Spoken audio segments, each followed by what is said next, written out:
J'aime te voir, tu le sais. Dis-le lui, ne sois pas timide. J'aime te voir. Et surtout dans la présence de Dieu. Alléluia. Nous rendons grâce au Seigneur qui nous accorde encore le privilège et la grâce d'être là dans sa présence aujourd'hui. Et depuis ce matin, déjà, Dieu a commencé à faire du bien. Est-ce que Dieu a commencé à te faire du bien? Amen. Amen. Vous savez, le meilleur moment dans la vie, c'est lorsque nous nous retrouvons dans la présence de Dieu.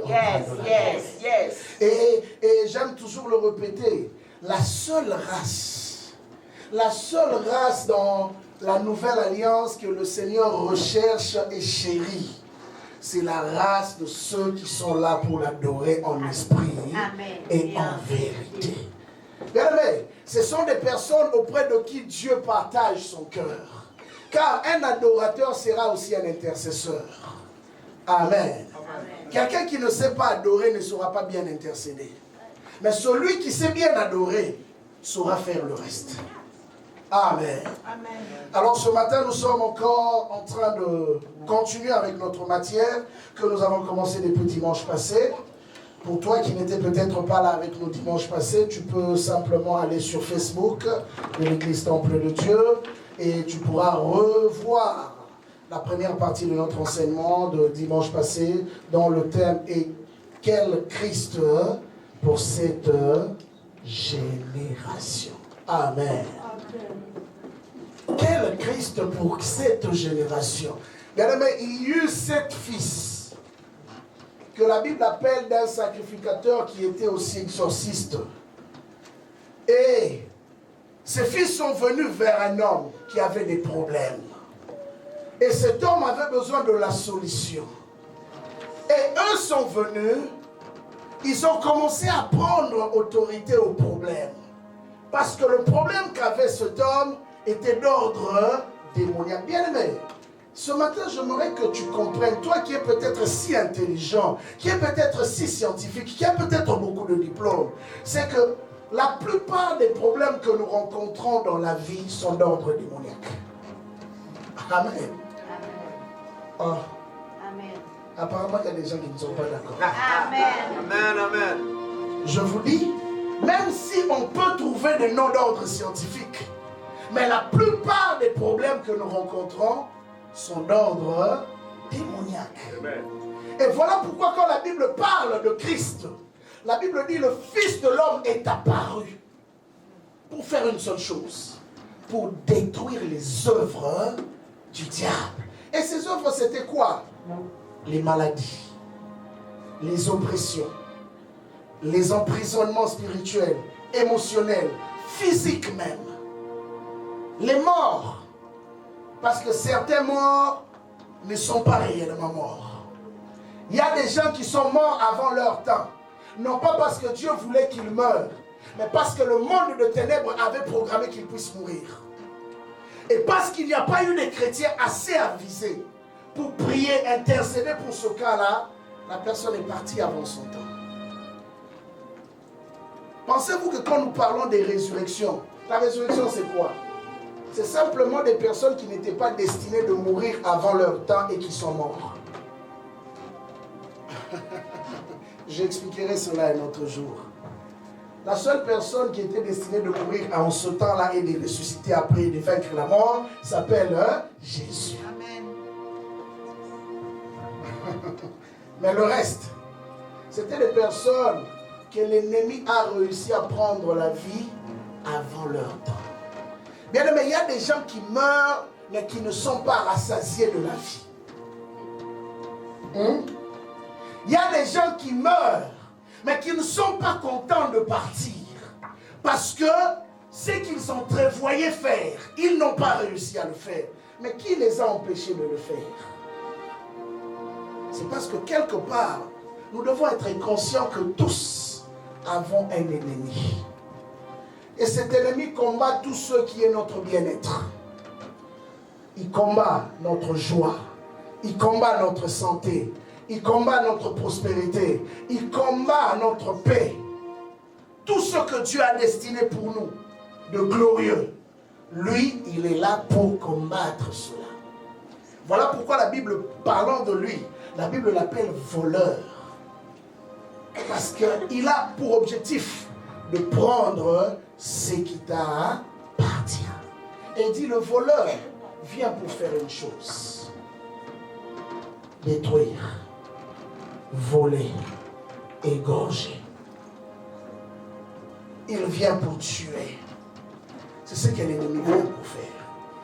Alors celui qui est averti comprend une chose, que si je suis sur terre, c'est parce que j'ai une mission. J'aimerais que tu dises avec moi, j'ai une mission.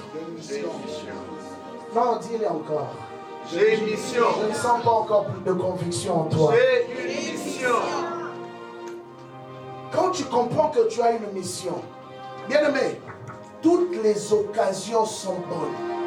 Vous savez, Paul dit à Timothée, prêche l'évangile, bon temps comme mauvais temps. Il y a des gens qui conditionnent la prédication de l'évangile. Quand j'irai bien, je prêcherai. Quand j'irai bien, quand tout ira bien, je servirai l'Éternel. Bien aimé, demain ne t'appartient pas. Non. Amen. Amen. Voilà pourquoi Paul exhorte Timothée en disant ceci: bon temps comme mauvais temps, prêche l'évangile. Amen. Bien aimé, j'ai appris à conditionner mon esprit. Pour ceux qui me connaissent, même quand il y a une personne dans la salle, je prêche à cette personne comme si j'étais devant des milliers. Pourquoi? Parce que je crois toujours que une personne peut représenter la Samaritaine. Amen. Amen. Amen. Parmi les meilleures prédications de Jésus, c'est sa rencontre avec la Samaritaine. Cette femme qui était seule. Jésus lui a prêché l'évangile là où il n'y avait même pas de disciples. Ses propres disciples n'étaient même pas au courant de la conversation. Mais regardez la suite. Cette femme qui était seule a été capable de ramener à Jésus tout un village. Tout un village. Un homme que Jésus a rencontré dans les sépulcres, qu'on appelle le fou de Gadara. Là, il n'y avait non plus de foule à part les disciples de Jésus. La Bible dit que quand il a été guéri, cet homme est allé prêcher toute la Décapole. La Décapole veut dire 10 villes. Il est allé présenter le Christ, le Messie, auprès de 10 villes. Parce qu'il avait en lui la sémence d'un évangéliste. Bien-aimé, ne néglige pas ce que tu vois. Amen. Amen. Tu ne sais pas peut-être que ce que Dieu avait décidé de faire avec toi se trouve dans la vie d'une personne.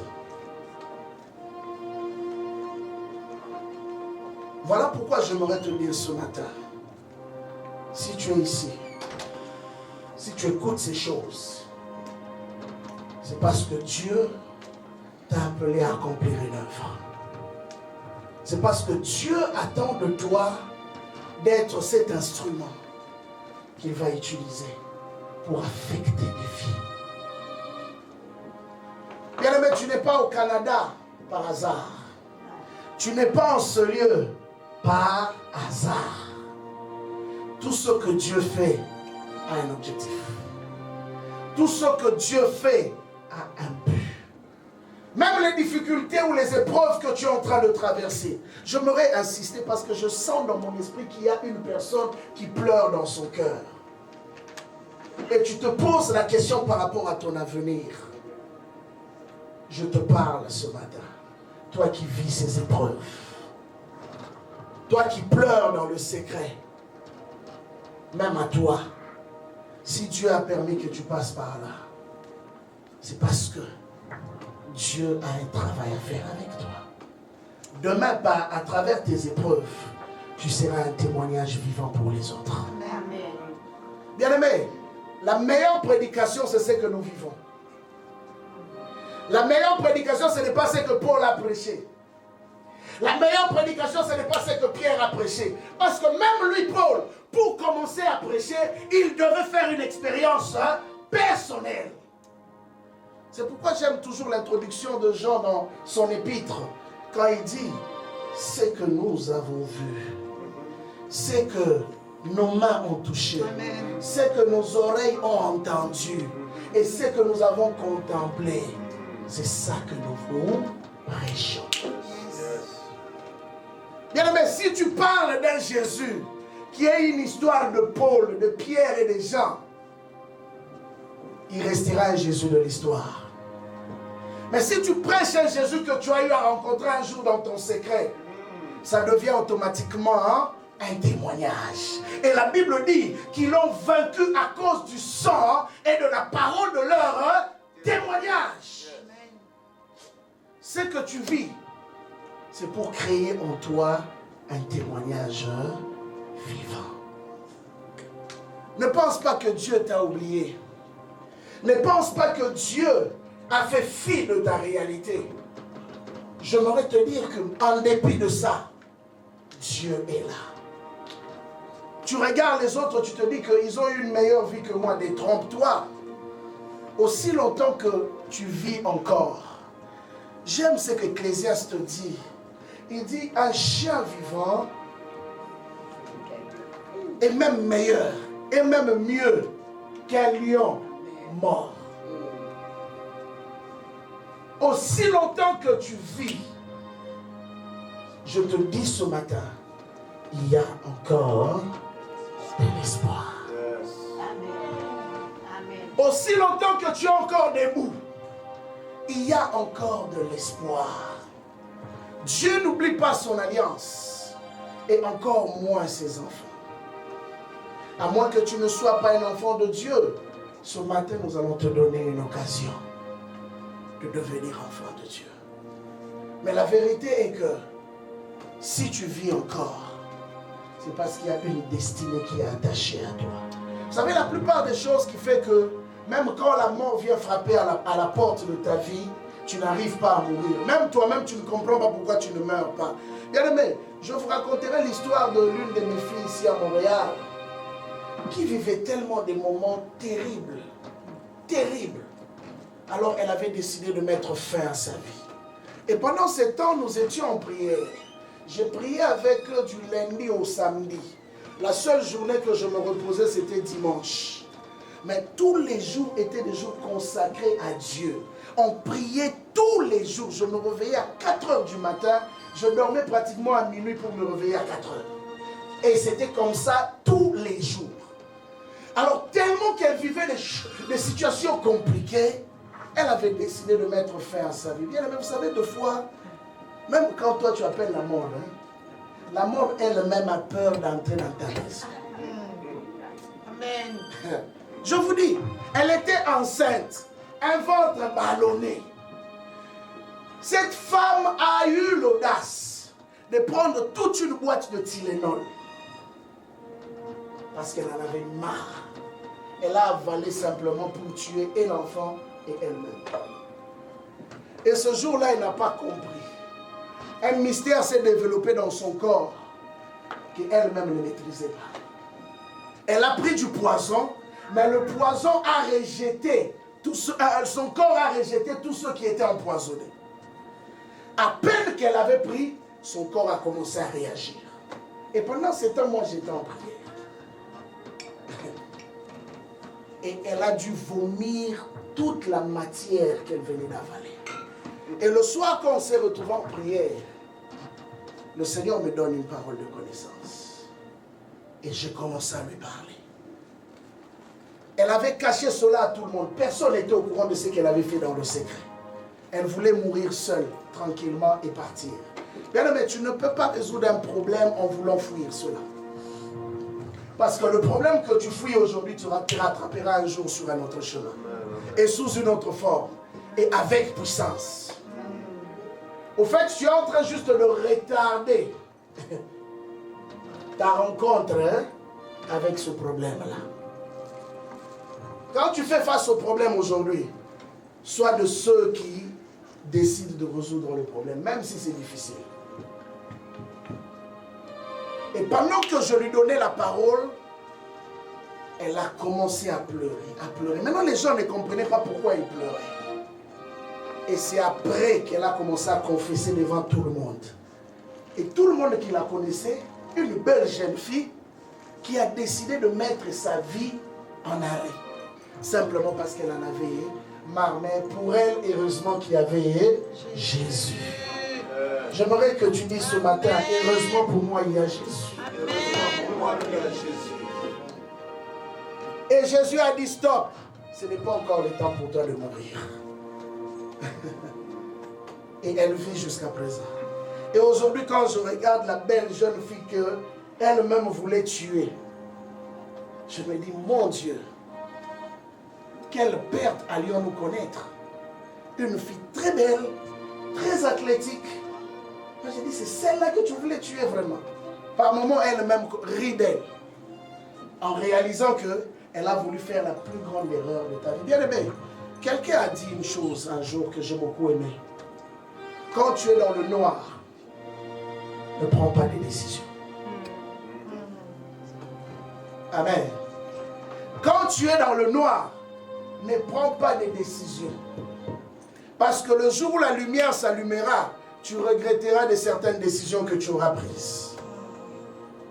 Quand tu es dans le noir, réfléchis bien. Pose-toi la question de la suite. Parce que dans le noir, on ne voit pas clairement. Dans le noir, on ne voit pratiquement pas. Et c'est en ce moment-là que tu as besoin de plus de discernement. J'ai vu beaucoup de gens prendre des décisions dans les moments difficiles de leur vie. À cause de la frustration, à cause de la colère, à cause de la déception. Mais c'est là que j'ai compris que la vie, on ne peut pas jouer avec. Tu ne peux pas mentir à la vie. Plusieurs années après, quelle que soit la distance de l'éloignement, ils ont été rattrapés. Et là, il commence à chercher qu'est-ce que j'ai eu à faire pour mériter cela. Ça me rappellera toujours le témoignage de cette femme. Cette femme un jour qui a été visitée par un homme de Dieu. Alors comme elle était pleine aux as, elle ne respectait pas le serviteur de Dieu, elle a chassé l'homme de Dieu. Elle ne voulait pas voir l'homme de Dieu. Elle lui a même jeté de l'eau. L'homme de Dieu est parti, attristé. Mais la femme ne savait pas qu'elle venait d'ouvrir une porte à la malédiction dans sa vie. L'homme de Dieu ne l'a même pas maudit parce qu'il n'en avait même pas besoin. Bien, mais vous savez, il y a des gens qui ne perdent même pas tes paroles. Ne les maudit même pas parce que ses actions elles-mêmes sont en train de la maudire. La femme se retrouve plusieurs années après, l'enfant ne venait pas. Elle a tout essayé malgré son argent. L'enfant ne venait toujours pas. Et là maintenant elle reconnaît que j'ai besoin de Dieu. On dit que même ceux qui disent qu'ils sont athées, quand un malheur arrive, la première réaction c'est quoi? Oh mon Dieu. Mais tu dis que tu ne crois pas en Dieu.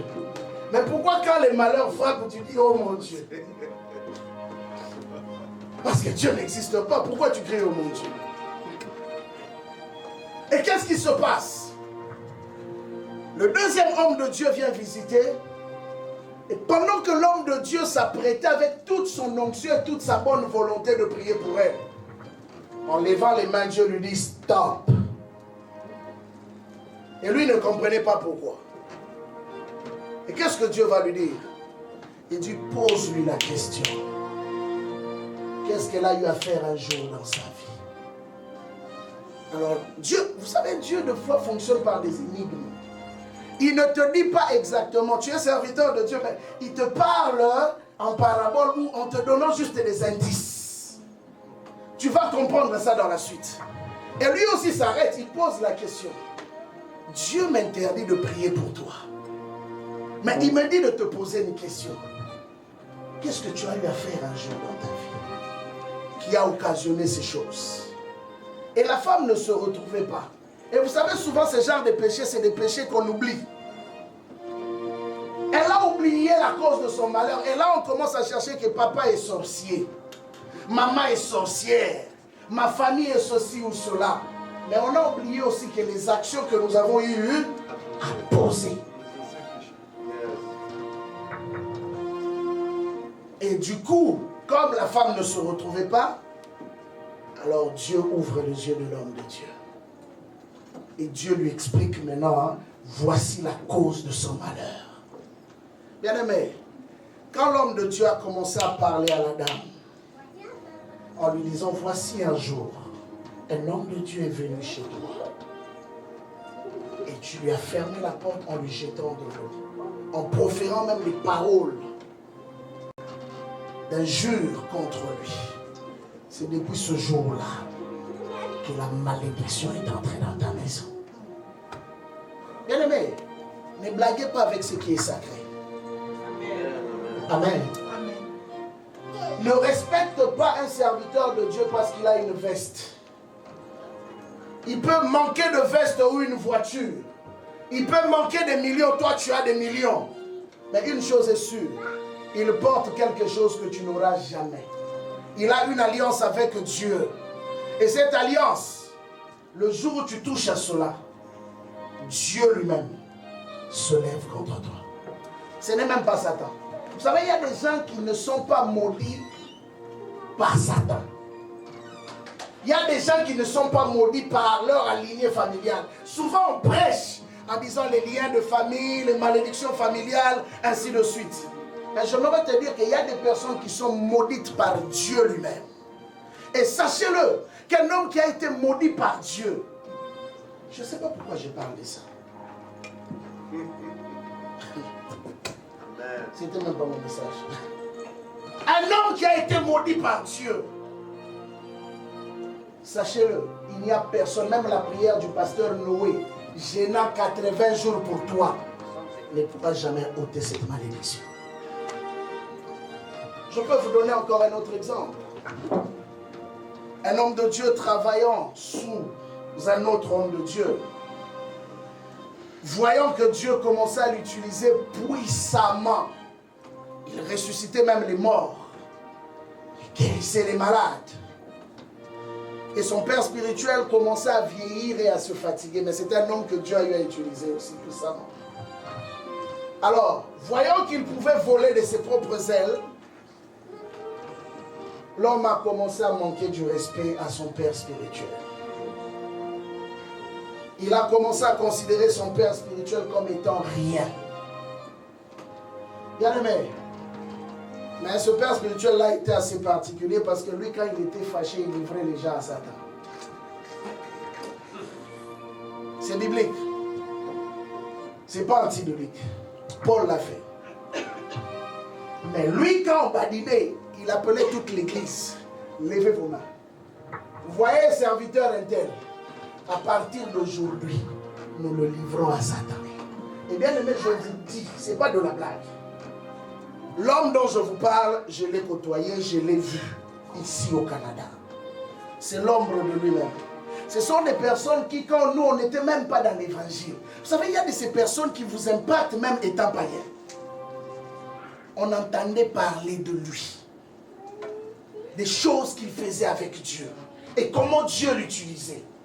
Mais quand je l'ai vu dans la chrétienté, c'était l'ombre de lui-même. Un vieux papa qui commençait à courir les jeunes filles. L'homme qui ressuscitait les morts. Aujourd'hui, je vous parle, il est nulle part. Il est avec nous ici au Canada. Partout où on l'a invité, il a cassé ses églises. Vous savez pourquoi? Parce qu'il a une sémence de la rébellion. Et un jour, pendant que son père spirituel était en colère, son père spirituel a maudit sa vie, son ministère et toute sa descendance. L'homme a commencé à tout perdre. Au début, c'était bon, on l'invitait. Mais après un certain temps, il a commencé à tout perdre. Même le ministère, il a commencé à perdre. Même son mariage, il a perdu. Tout. Aujourd'hui, c'est un homme malheureux au Canada. Et je n'entends même plus parler de lui. Parce que simplement un jour, un homme l'avait maudit. Et cet homme avait l'alliance. Et maintenant, vous savez qu'est-ce qu'il a fait? Plus tard, quand son père spirituel, il n'a pas eu l'occasion d'aller s'amener auprès de son père spirituel. Et son père spirituel est mort. Et quand il s'est rendu compte que la malédiction du père était sur lui, il est allé vers la femme du pasteur pour demander à ce que cette malédiction-là quitte sa vie. La femme du pasteur lui a fait comprendre, malheureusement, ce n'est pas moi qui t'ai maudit. C'est celui qui est au-dessus de moi qui avait prononcé des paroles contre toi. Toi-même va arranger avec Dieu. Mais tu vas arranger avec Dieu comment? Parce que c'est lui sur qui, à travers qui la bénédiction devait passer, la porte a été fermée. Quel Jésus, quel Christ pour cette génération. Bien-aimé, un jour dans la Bible, il arrive que deux hommes envoyés par Dieu se retrouvent dans une ville en train de prêcher l'évangile. En train de prêcher l'évangile. Bien aimé, l'évangile, comme par définition, veut dire simplement la bonne nouvelle. Je disais ceci, il est impossible que tu serves Dieu, il est impossible que tu reçoives l'onction et que tu vives constamment dans les mauvaises nouvelles. Si ta vie est remplie de mauvaises nouvelles, pose-toi la question, où est Dieu dans ma vie? Parce que déjà quand nous parlons de l'évangile, évangile veut dire, l'évangile de Jésus-Christ veut dire simplement la bonne nouvelle de Jésus. Et ces hommes sont allés dans une ville qu'on appelle Lystre, Acte chapitre 4. Acte 4, versets 8 à 12.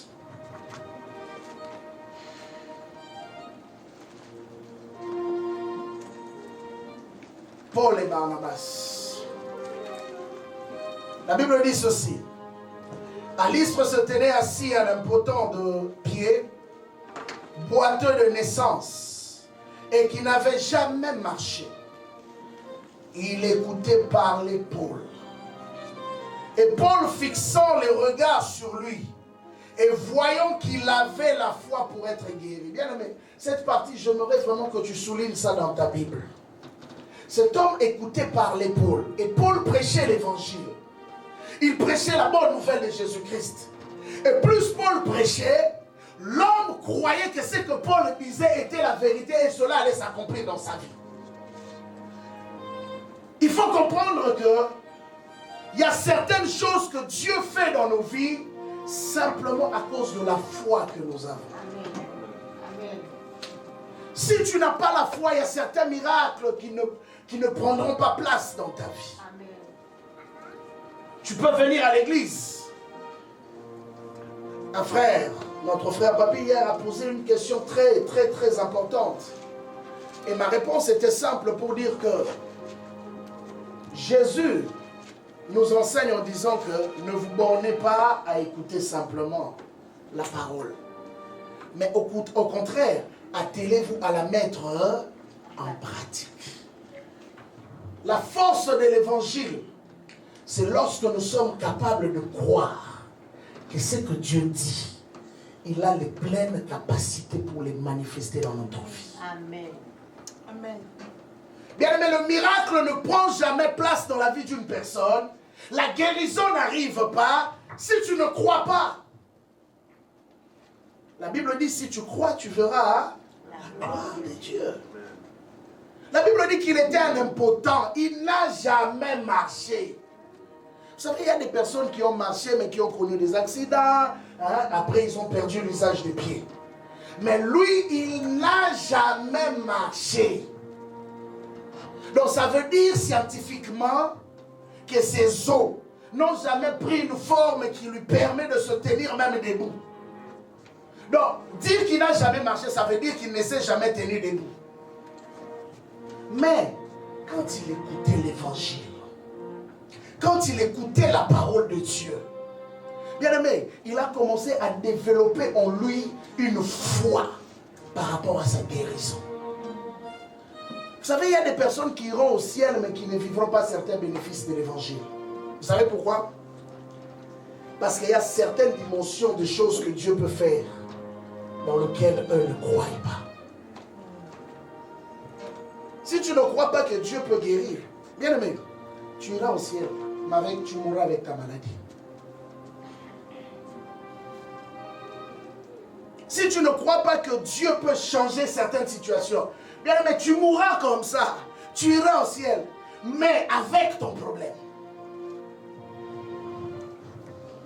Mais cet homme, pendant qu'il écoutait l'évangile, il a développé une foi en croyant que ces choses que cet homme est en train de prêcher, je crois que cela peut m'arriver. Je crois que je peux me lever. Je crois que ma situation peut changer. Amen. Je crois que ce Jésus-là est réel. Bien aimé, vous savez, par moment, ça ne sert à rien de courir par-ci, par-là. Par moment, il est important simplement de croire que c'est Jésus qu'on me prêche est réellement celui qui a vaincu la mort. Et s'il a vaincu la mort, il peut tout vaincre. Il suffit simplement de croire pour vivre le miracle. Bien aimé, il y a des expériences que j'ai vécues avec Dieu. Il m'a suffi la foi, pas les calculs. Il m'a suffi simplement la foi pour voir la main de Dieu. Il y a des guérisons. Vous savez, je me rappellerai toujours dans les débuts de ma foi. Moi, j'ai une foi d'enfant. Quand Dieu dit que les mouchoirs de Paul ou de Pierre guérissaient, moi aussi j'expérimente ça. Et quand les gens venaient, oh, j'ai des maux de tête, j'ai des douleurs d'estomac, bien aimé, des fois je prenais mes habits à moi. Je dis, porte mon habit. Là, dans mon cœur, je me suis déjà dit, aujourd'hui, je vais expérimenter cette parole qui dit que les habits ou les mouchoirs ou l'habit de Jésus là avaient guéri la femme. Yes. Je te dis porte seulement. Et je peux vous dire devant Dieu, j'ai vu des gens être guéris instantanément simplement parce qu'il a mis une veste, une chemise que j'avais portée. sans avoir prié pour lui.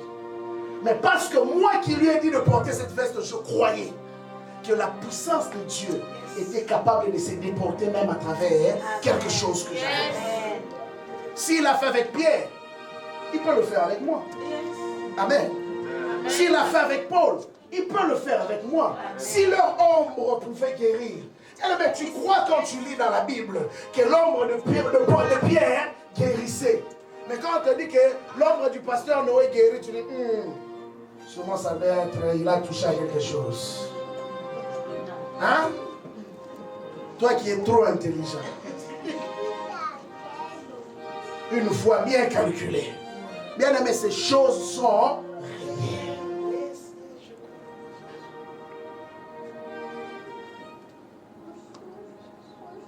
J'ai vu des estomacs apparaître dans les corps par des simples prières. Hier, on a rencontré une fille là qui s'appelait Océan. Elle m'a rappelé beaucoup de souvenirs il y a de cela plusieurs années. Il y a un enfant dans cette ville qu'on a donné le nom d'Océan. Cet enfant est allé plusieurs fois à l'échographie et les médecins ont dit que l'enfant n'a pas d'estomac, l'enfant ne pourra pas vivre.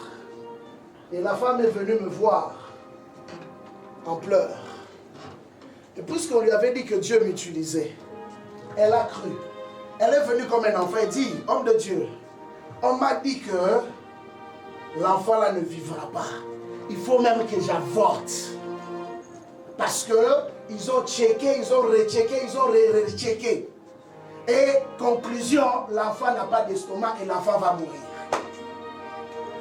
Moi je lui ai dit, si le Dieu que je sers est vivant, nous allons prier. Celui qui est capable de créer des estomacs dans le corps, il créera un estomac dans le corps de ton enfant. Et l'enfant vivra. Bien aimé, comme de la blague, il y avait des témoins. La soeur est venue, j'ai prié pour elle. C'était dans un appartement ici à Montréal. J'ai prié pour elle. Prochain rendez-vous, elle va comme ça à l'hôpital. Oh, le médecin dit, mais c'est pas normal. Ça montre qu'il n'y a rien. Mais quand on regarde à nouveau, on voit qu'il y a quelque chose qui est apparu. Alléluia. Alléluia. Quelque chose est apparu. Non, le médecin a encore refait son examen. Il a encore refait l'examen. Bien aimé, la fille était en train de rire. Elle dit, oh, on a déjà prié. Donc moi, je ne m'agite même pas. Et l'enfant est né en bonne santé. Aujourd'hui, c'est une grande fille. Et il lui a dit, je ne vois pas quel nom je pourrais donner à cet enfant. Je lui donne le nom d'Océan. Et elle a béni Dieu pour ce que Dieu avait fait. Elle aimait, simplement parce qu'elle avait la foi. Ce temps, pendant qu'il écoutait l'évangile, il a commencé à croire. Vous savez, quand tu dis je crois, ça veut dire simplement tu as décidé de faire tomber toutes les limites de ta vie. C'est ça la foi. La foi, c'est la capacité en l'homme de dire que tout ce qui était limite n'existe plus. Dieu peut faire infiniment au-delà de ce que je peux penser, au-delà de ce que je peux demander. Voilà pourquoi Jésus pouvait naître dans le ventre d'une femme qui n'avait jamais connu d'homme. Parce qu'il est Dieu. Scientifiquement, tu vas me prouver cela en me donnant des explications alchimiques pour me dire que c'est faux. N'est-ce pas? Quelqu'un me posera encore la question. Adam et Ève avaient quel âge? Sont-ils nés bébés ou des adultes? Hein? Peut-être que tu t'es jamais posé cette question. Adam et Ève, c'était des adultes ou des enfants? Hein? Ils avaient quel âge? Mais tu crois comment? Toi là, tu crois comment? Est-ce qu'on peut acclamer pour le temps?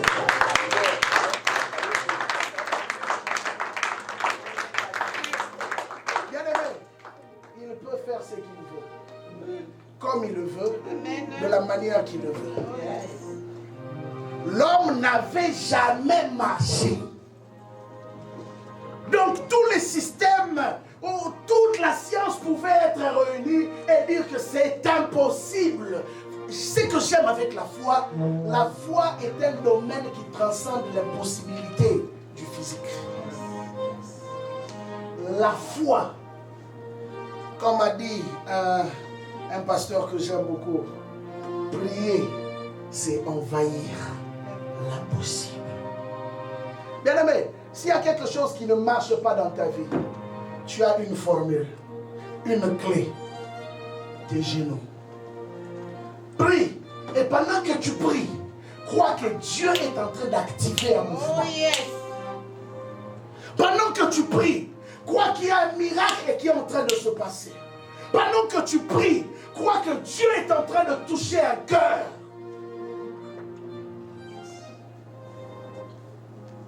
Prier, c'est envahir l'impossible. Parce que l'impossible, c'est un domaine que l'homme ne peut pas contrôler. Ça se trouve dans le monde des esprits. Et il peut arriver que dans le physique, on est limité et il faut maintenant aller au-delà de nos limites physiques pour changer les réalités du physique.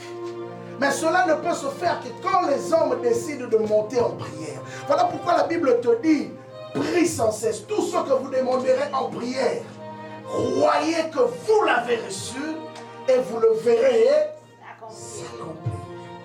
Parce que la seule clé qui peut t'emmener au-delà des limites physiques, c'est la prière. C'est pourquoi vous voyez que s'il y a un domaine dans la vie du chrétien que l'ennemi combat le plus, c'est la prière. Bien aimé, il peut te laisser venir et servir même à l'église. Il peut te laisser même prendre des engagements. Mais une chose qui ne te laissera pas faire librement, c'est de prier. Parce qu'il sait quand un homme commence à prier sincèrement, plus rien ne peut l'arrêter.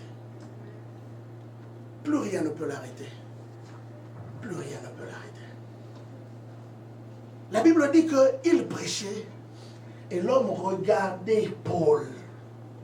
Il regardait non pas avec le regard physique. Il regardait au-delà de ce qu'il voyait dans le physique, en croyant que les paroles qui sortaient dans sa bouche étaient vie et esprit et pouvaient créer n'importe quoi. Et dans son cœur, il s'est dit, moi je peux marcher. Il n'est pas allé dans les conditionnels en disant si. Mais il a cru que la parole qui sortait de la bouche de Paul pouvait changer ma situation. Bien aimé, Paul regardant ses yeux, écoutez bien, vous savez un homme qui a la foi, tel que je vous regarde là, je peux le dire comme ça, hein? Il m'est plus facile de déceler quelqu'un qui croit dans ce que je dis et quelqu'un qui réfléchit dans ce que je dis. Vous savez comment?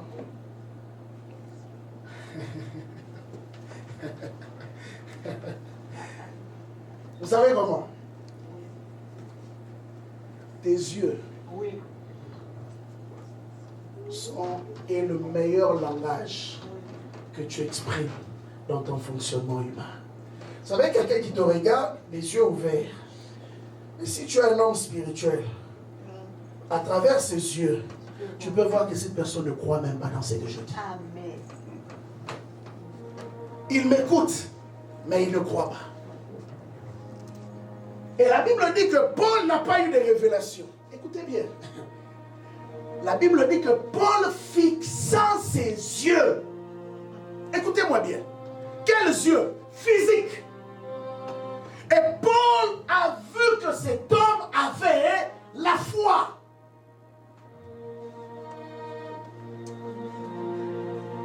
Un professeur qui enseigne sait reconnaître les élèves qui sont attentifs et ceux qui sont distraits.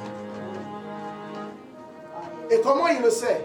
Ce n'est pas parce que tout le monde bavarde. Il peut voir ça dans le regard. Amen. Bien aimé, souvent ce qui nous trahit ou nous expose, ce sont nos yeux. Amen. Jésus a dit, hein? Jésus, tu as déjà lu ça? Je sais que tu as déjà lu ça, toi lecteur de la Bible. Il dit les yeux sont la lampe de quoi? La lampe de quoi? Mais tu as souvent lu ça, mais tu n'as jamais compris ça comme ça. Il a dit les yeux. Est-ce qu'il avait parlé des yeux spirituels? Non. Il dit les yeux sont la lampe du corps.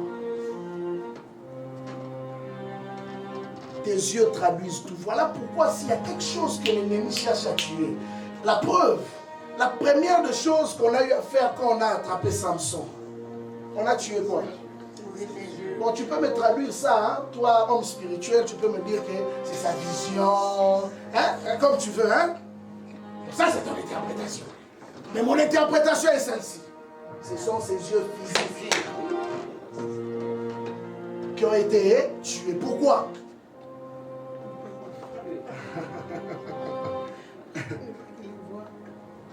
Vous savez que la foi vient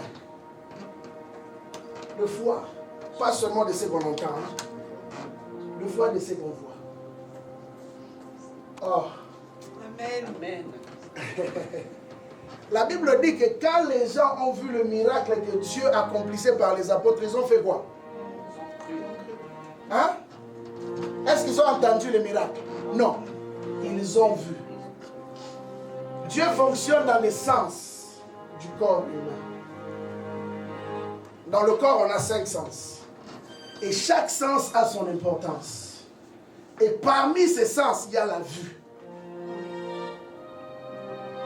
Beaucoup de gens ne croient pas parce qu'ils ne voient pas. Bien aimé, si cette soeur pour qui j'ai eu à prier pour le cas de son enfant n'avait pas vu le miracle, n'allait jamais aussi croire que Dieu est capable de guérir. N'est-ce pas? N'est-ce pas? Amen. Mais elle avait entendu parler de l'évangile, non? L'une des raisons pourquoi elle s'est déplacée, parce qu'elle ne me connaissait pas. Elle ne m'avait jamais vu. C'était la première fois qu'on se rencontre. C'est quelqu'un d'autre qui lui avait parlé de moi. Et elle s'est déplacée pour m'emmener son ventre. Avec le bébé à l'intérieur. Mais elle ne me connaissait pas. Mais simplement parce qu'on lui a dit que c'est un homme que Dieu utilise. Et elle a fait quoi? Elle a cru d'abord. Mais la deuxième dimension, elle devait voir. Oh. Ok. Je vais t'aider. Je vais t'aider, hein? On continue, hein? Oui. Ok. Il écoutait parler Paul, et Paul fixant le regard sur lui, et voyant qu'il avait la foi pour être guéri. C'est Acte 14. À compter du verset 8. 14. Dis d'une voix forte, lève-toi droit sur tes pieds. Et il se leva d'un bond et marcha. Est-ce qu'on a dit quelqu'un là? Non. Il se leva d'un bond. Bien aimé. Comment on peut dire ça? Il n'a pas tutilé. C'est la question que je me suis posée. Il n'a pas fait... Non. La Bible dit qu'il se leva d'un bond. Et il a fait quoi? Il a marqué, il lui a appris à marcher. Parce que quelqu'un qui n'a jamais marché, on l'aide. Dans les services miracles, souvent on voit, des fois, on aide la personne à marcher. Mais quand je lis cette Bible, ce qui retient mon attention, c'est que ni Paul, ni Barnabas, ni la foule n'a aidé cet homme-là à marcher. Mais la Bible dit que la parole, quand Paul a crié d'une voix forte, quelque chose s'est passé dans son corps. Bien aimé, des fois, toi, tu négliges la parole qu'il y a dans ta bouche. Sais-tu que ta parole peut créer la vie? Amen. La parole peut changer les situations. Amen. Ta parole peut faire en sorte que n'importe quelle maladie puisse quitter le corps. Amen, amen, amen, amen. Paul a parlé. Et pendant que Paul a parlé, il croyait que quelque chose allait arriver. Bien aimé, vous savez ce qui m'impressionne chez les occultistes et les sorciers? Quand ils te maudissent, hein? Quand ils prennent ton nom, vous savez hein, comment ça se passe chez les vaudous, non? On prend ta photo, on prend une poupée, on te représente, on prend des aiguilles, on commence à piquer. Et il croit que ce que lui il fait chez lui t'atteint là où tu es. Et tu commences à te retrouver le corps. Douleur ceci, douleur cela. Tu n'arrives plus à comprendre. Mais la personne qui a fait cela est où? En Haïti. Et où? En Côte d'Ivoire. Et où? Au Congo. Et où? En France. Mais comment tu m'expliques que quelqu'un qui est chez lui est capable de m'atteindre moi qui suis à des kilomètres et des kilomètres de lui? Et pendant qu'il parle, lui dans son esprit, il te voit toi. Et quand il parle, il sait que ses paroles auront de l'effet sur toi.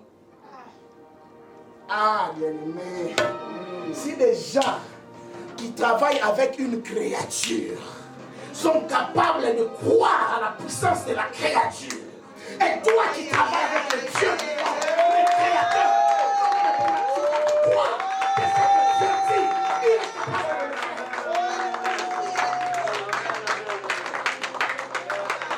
Comment ne peux-tu pas croire que les paroles qui sortent de ma bouche peuvent créer la vie?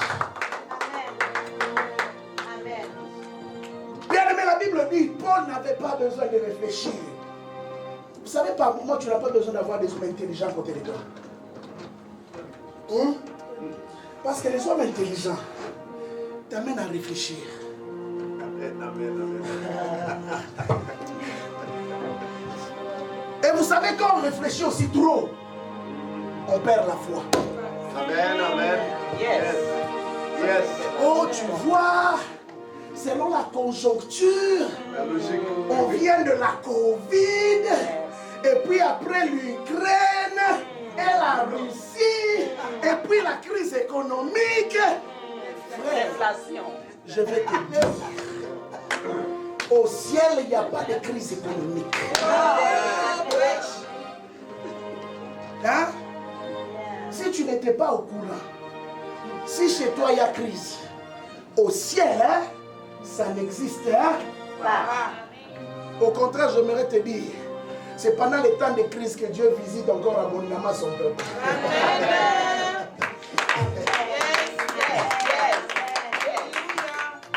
C'est pendant ce genre de moments-là que Dieu se révèle encore puissamment. Vous savez pourquoi? Parce qu'il veut montrer aux hommes que vos vies ne dépendent pas de vous, mais de moi. Amen. Il dit ceci. Si les herbes sont capables de revêtir hein, la plus belle vertu qu'elles ont, ou les feuilles, hein, les fleurs, à combien plus forte raison votre Dieu ne peut pas vous habiller? Amen. Si les oiseaux dans les champs, dans le ciel, ne sèment, hein, ne sèment même pas, mais sont capables de manger jour pour jour. Les oiseaux ne connaissent pas la crise. Et toi, humain créé à l'image du Dieu vivant, tu pleures. Eh, tu les vois, ces derniers temps. Voilà pourquoi j'aime pas à côté de moi des hommes et des femmes sans foi. Amen. Oui, je te dis la vérité. Si tu n'as pas la foi, en tout cas, arrière de moi, Satan. Reste loin. Amen. Si tu as compris, hein? Tu as compris. Mais si tu ne crois pas que Dieu est capable de tout, en tout cas, je ne suis pas la bonne personne pour rester avec toi. Parce que moi, je vis dans la folie. Amen. Je vis dans la folie. Je sais que Dieu peut faire infiniment au-delà de ce que nous pouvons penser. Amen. Même quand je demande à Dieu, vous savez, mon cœur est toujours disposé. Je dis, il y a une chanson, je suis tombé sur une chanson hier. Ah, j'ai tellement aimé cette chanson. La chanson l'a dit, exagère encore. Ah, j'ai dit, mais cette fille-là a une révélation. Donc, Seigneur, quand tu fais dans ma vie, exagère. Ah, dis avec moi, Seigneur, exagère dans ma vie. Elle a dit ça. Non, ne fais pas des choses normales. Exagère. Pourquoi? Dieu a dit à Moïse. Non, c'est Moïse qui dit à Dieu. Comment saura-t-on que tu es avec nous si tu ne nous distingues pas des autres peuples? D'où? De la terre. Bien aimé, écoutez, Si on te regarde comme un homme quelconque, c'est que tu n'as pas encore touché. Amen. Tu n'as pas encore atteint la dimension. Vous savez, il y a eu des hommes dans la Bible. Je crois dans l'histoire de Gédéon ou dans le livre de Juges. Dans le livre de Juges. Des hommes qui ont rencontré des hommes. Mais il dit, ils avaient l'aspect des fils de Dieu. Est-ce que c'est eux qui ont dit qu'on a l'aspect des fils de Dieu? Non. Non. C'est ceux qui les ont rencontrés, qui ont constaté qu'eux n'ont pas la même nature que nous. Donc ils ne peuvent être que des fils de Dieu. Amen. Bien aimé, il faut que celui qui te rencontre se dise, non, j'ai vraiment rencontré la fille de Dieu. Yes. Amen. Je vois combien de fois les stars, quand les gens les rencontrent, sont je peux dire comment, ils sont excités, ils veulent prendre des autographes. Toi, on te voit, on te passe. On te passe bien même là. Tout droit. Comme on dit au Québec. Hein? On ne salue même pas. Oh, pourquoi? Un homme quelconque. Mais écoutez maintenant la suite de cette histoire. La Bible dit ceci. À la vue de ce que Paul avait fait. Bien aimé, il y a des choses où ça prend la manifestation physique. Ne viens pas me dire, moi je crois seulement aux les hommes qui t'entourent et ne croyez pas pour ton information. Parce qu'ils ne connaissent pas les dieux que tu pries. Eux, ce qu'ils veulent, c'est palper. Yes. La Bible dit à la vue de ce que Paul avait fait. La foule éleva la voix et dit en langue lycaonienne, les dieux sous une forme humaine sont descendus vers nous. Est-ce que Paul avait dit je suis Dieu? Ce sont les hommes qui ont vu et qui ont constaté que ça là, aucun humain ne peut le faire. Il n'y a que quelqu'un qui a la divinité en lui. Qui peut manifester ce genre de choses. Des choses que la science ne peut pas expliquer. Des choses que l'intelligence ne peut pas expliquer. Ils ont dit non, ils ne peuvent qu'être des dieux. Yes. Ils appelaient Barnabas Jupiter et Paul Mercure parce que c'était lui qui portait la parole. Alléluia.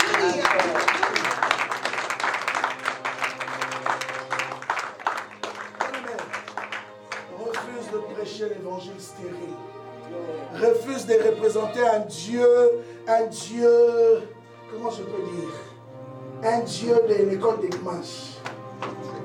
Hein? J'ai dit un Dieu de l'école des dimanches. Si tu aimes Jésus, t'appellerai.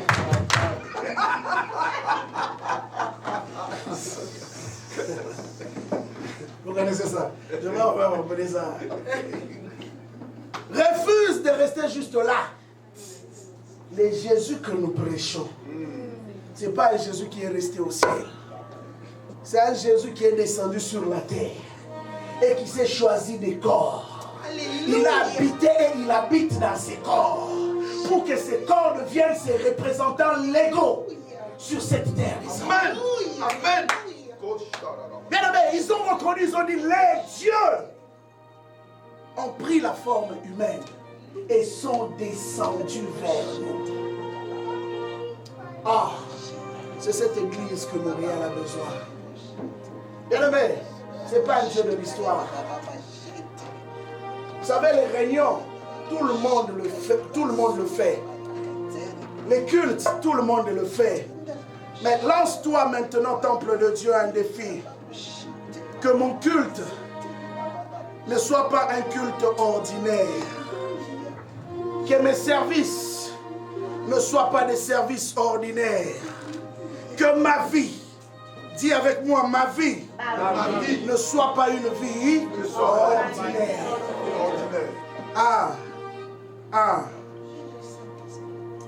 Jean 3. Je veux conclure par là. Jean 3, à compter du verset 8. Oh, ça c'est l'un de mes passages préférés.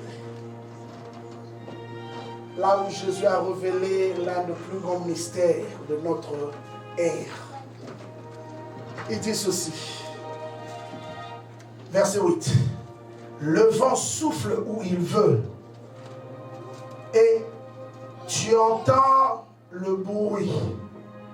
Mais tu ne sais d'où il vient, ni où il va. Il en est, écoutez bien, il en est, ça là, s'il faut que tu soulignes, tu achires, tu colories, tu écris.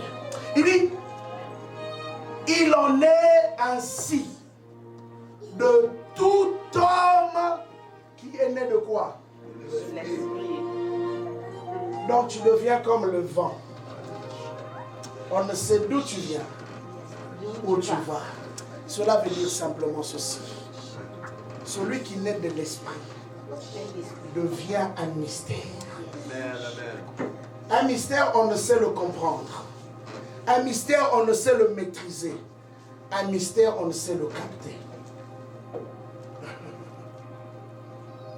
Voilà pourquoi j'aime toujours dire, si toi-même tu te comprends, c'est que tu as encore un problème. Hein? Même toi-même, tu dois arriver à un niveau où tu ne te comprends plus. Vous savez, quand les prophètes vous racontent des histoires de leurs expériences, même eux-mêmes ne comprennent pas ce qui se passe. Un homme comme Paul va te dire, je ne sais si j'étais enlevé en esprit ou si c'était avec mon corps. Il ne sait pas expliquer jusqu'à présent. Il est allé au ciel, peut-être c'est là qu'on va lui donner l'explication. Mais la vérité, c'est que quand il a fait cette expérience, Paul ne savait pas expliquer si son expérience était avec son corps physique ou simplement avec son esprit. La Bible dit, le vent souffle, on ne sait d'où il vient et où il va. Il en est ainsi de tout homme qui est né de l'esprit. Bien aimé, est-ce que tu es né du Saint-Esprit? Est-ce que tu es né du Saint-Esprit? Je repose encore ma question. Est-ce que tu es né du Saint-Esprit? Celui qui est né du Saint-Esprit commencera à vivre des expériences inattendues. Je dis des expériences inattendues. Il peut rester comme ça. Il reçoit une visite. Mais pas la visite des terrestres, mais la visite des célestes. Amen, amen, amen. Un ange vient te visiter, simplement pour te communiquer des informations.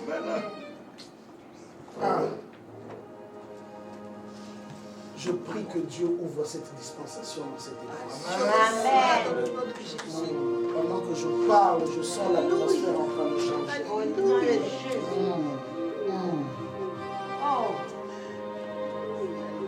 Je dis que cette saison entre maintenant dans ta vie. Amen. Beaucoup entendent parler de ces choses. Beaucoup ont appris qu'il y a des gens qui font ces expériences et qui sont restés simplement une histoire. Aujourd'hui, dis avec moi, c'est mon temps de vivre ces choses. C'est mon temps de vivre ces choses. C'est aujourd'hui.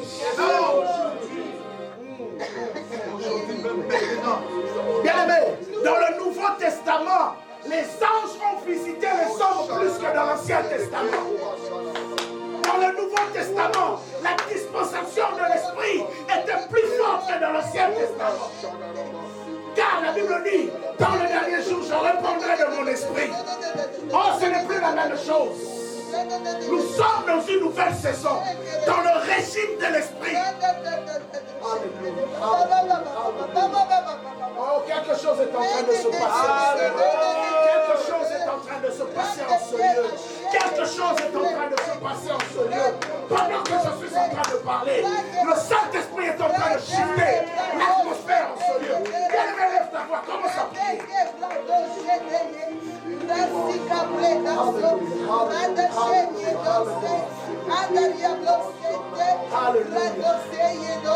Élève ta voix, prie. Dis-lui, Seigneur, aujourd'hui, c'est le jour de visitation.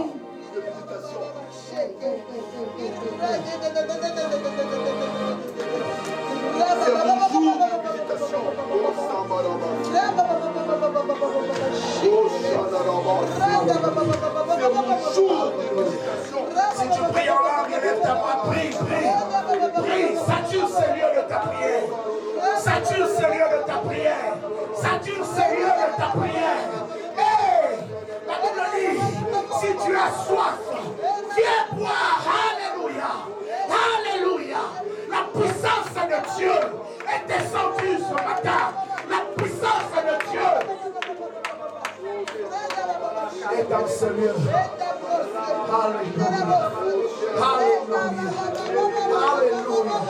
L'atmosphère change. L'atmosphère change. L'atmosphère change. L'atmosphère change. L'atmosphère change. L'atmosphère change. Pendant que tu pries, la gloire de Dieu est en train de changer l'atmosphère en ce lieu.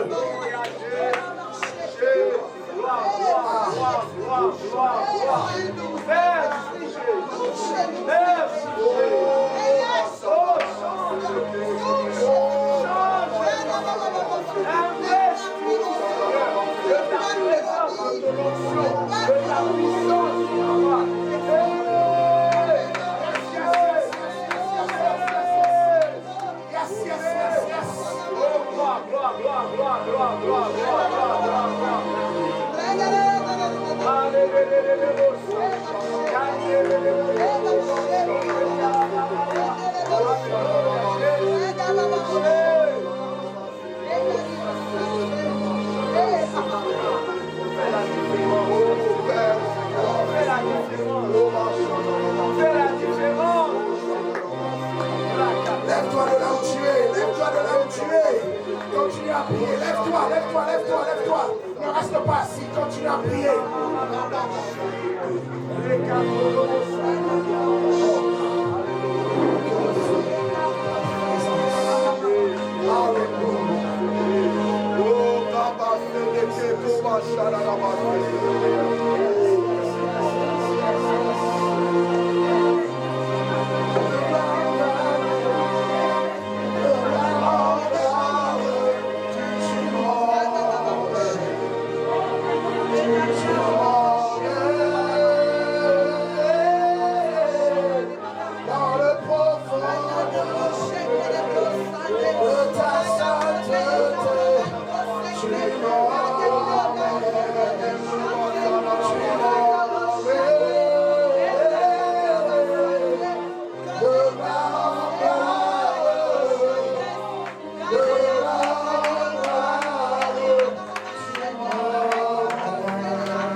commence à le faire.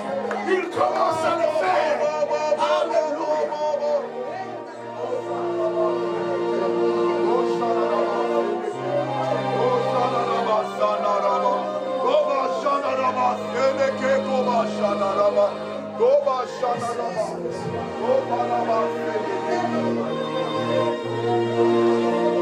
Lève tes deux mains. Lève tes deux mains. Le Seigneur veut faire quelque chose ce matin. Lève tes deux mains. Dis Seigneur, me voici. Alors dis-le encore, Seigneur, me voici. Seigneur, me voici. Ouvre mes yeux. Ouvre mes yeux. Ouvre mes yeux. Que je vois.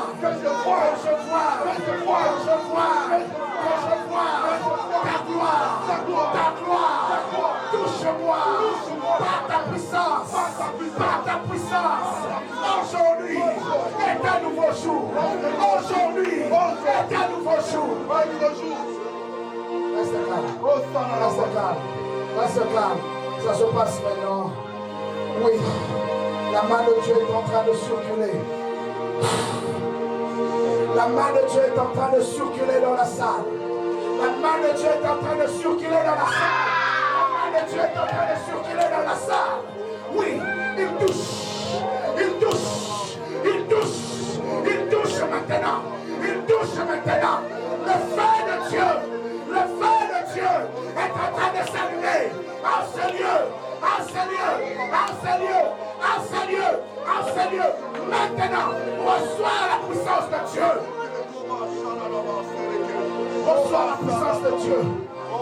la puissance de Dieu. Oh, tes yeux souffrent.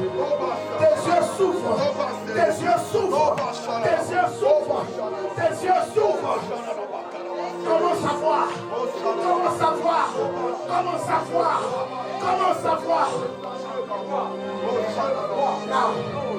Now.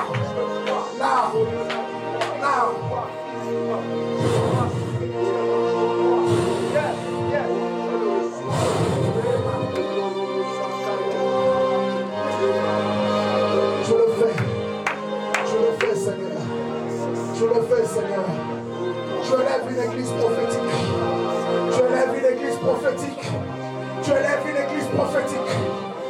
une église prophétique. Je lève une église qui opère dans ta dimension. Maintenant, le nouveau manteau de gloire est en train de tomber en ce lieu. Le nouveau manteau de gloire est en train de tomber dans ce temple. Le nouveau manteau de gloire, reçois-le.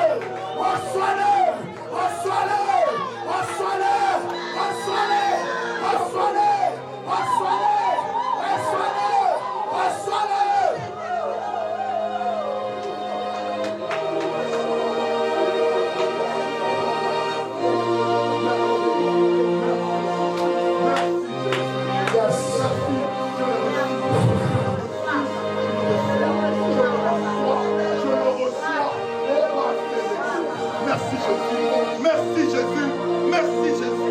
Oh,